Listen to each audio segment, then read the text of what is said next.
विरिया city में योम आशूर जो मातमी जलूस पंहिंजे रिवायती रस्तनि ते हली रहियो आहे। जलूस जी सूरत हाल ॿुधाइण लाइ विरिया सिटी मां असां सां वीडियो लिंक ते नदीम अली मंघी मौजूद आहे। जी नदीम मंघी, सूरत हाल खां आगाह कजो।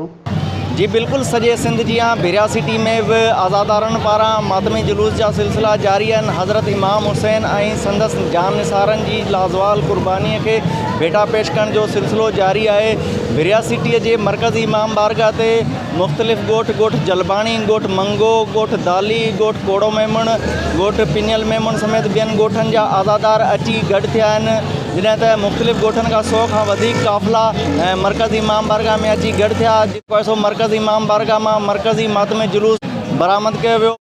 मातमी जुलूस में जंजीरनि, गुर्ज़नि, चाकू ऐं सीना ज़नी जो मातम कयो वियो। तव्हांखे हिते इहो ॿुधाईंदो हलां त सिक्योरिटी जे हवाले सां 100 खां वधीक पुलिस एहलकार मातमी जुलूस जी निगरानी करे रहिया आहिनि। मातमी जुलूस में दाख़िल थींदड़ सभिनी आज़ादारनि खे चेक करे पोइ दाख़िल कयो पियो वञे। जॾहिं त जुलूस जा रस्ता पिणु साफ़ कया विया आहिनि। टाउन कमेटी पारां जुलूस जे रस्तनि जी सफ़ाई जो ख़ासि एहतमाम कयो वियो आहे।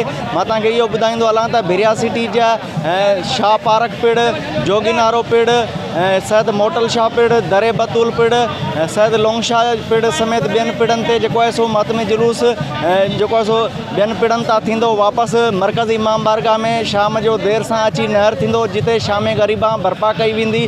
हिते मां तव्हांखे इहो ॿुधाईंदो हलां त हज़ारे आज़ादारनि पारां हज़रत इमाम हुसैन खे भेटा पेश करण जो सिलसिलो जारी आहे। जी मज़ीद खबरों और तफसीलात के लिए विजिट करें हमारी वेबसाइट www.awamiNewsHD.com।